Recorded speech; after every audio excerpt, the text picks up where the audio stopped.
Is ego really the enemy? Ryan Holiday wrote a book called Ego is the Enemy, and in there he talks about how dangerous ego can be for us, for our progress, for others. And there's a lot of truth in what he says. However, sometimes ego is what we need to get that fire in our belly because we want to prove something to ourselves. This morning, for example, I'm back in Hollybank Woods. I didn't even know something until I found out I'd lost it. So about 10 days ago, I'm on Strava and I get a notification saying, bad news, you've lost your local legend status. There's a particular climb I've been running a lot in lockdown, just naturally because it's part of my route to get to most of the places I've been running, and I've been doing it much more often than usual.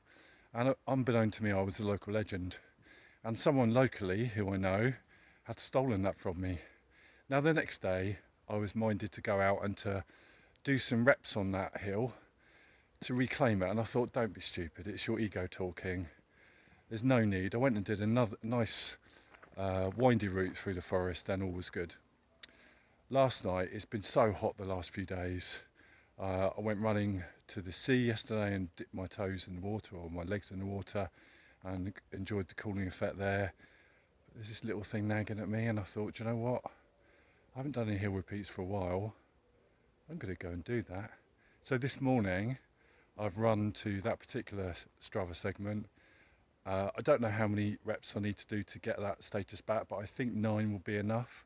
So I've spent pretty much an hour and 20, an hour and a quarter running up and down that particular stretch, which is probably about just under a mile up and down.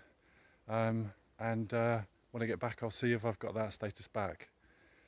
The point I'm trying to make really is that sometimes we need a little bit of ego to drive us on to achieve things and to hit milestones. So if that's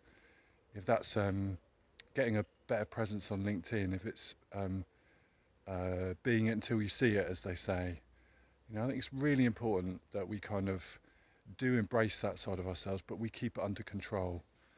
If you're in a race and your ego says I must continue, when you know that you're going to do yourself damage if you do, okay, if you're prepared to trade off the damage for the achievement of the race, like when I was in the Grand Slam, if I'd been out for 6 months injured after the last race, but I'd have finished the slam, I absolutely would have taken that. I'd have accepted that trade-off because that was a big goal that I wanted to achieve, and I would have then rebuilt.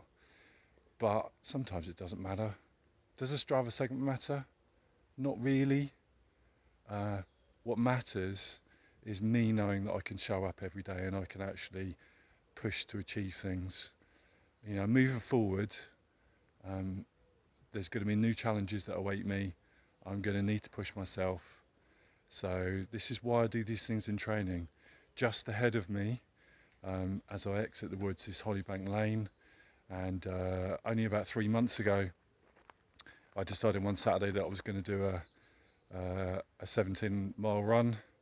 I was going to do it on road because it was a bit sketchy weather-wise. And I've used Hollybank Lane quite a lot to do hill reps. It's only about maybe a 3% incline, about a third of a mile up. But it's really good training. I set myself a challenge of doing 20 reps. My maximum before that had been about 17. And then when I got to about 15, I thought, oh, whatever, I'm going to do 30. So I did 30 reps, which came in at 17.5 miles. My legs were not liking me the rest of the day, but I embraced discomfort. I pushed myself and I got it done. So there you go. Ego good, ego bad. It's all about balance. Okay? Have a great day, people. Onwards. Win or learn.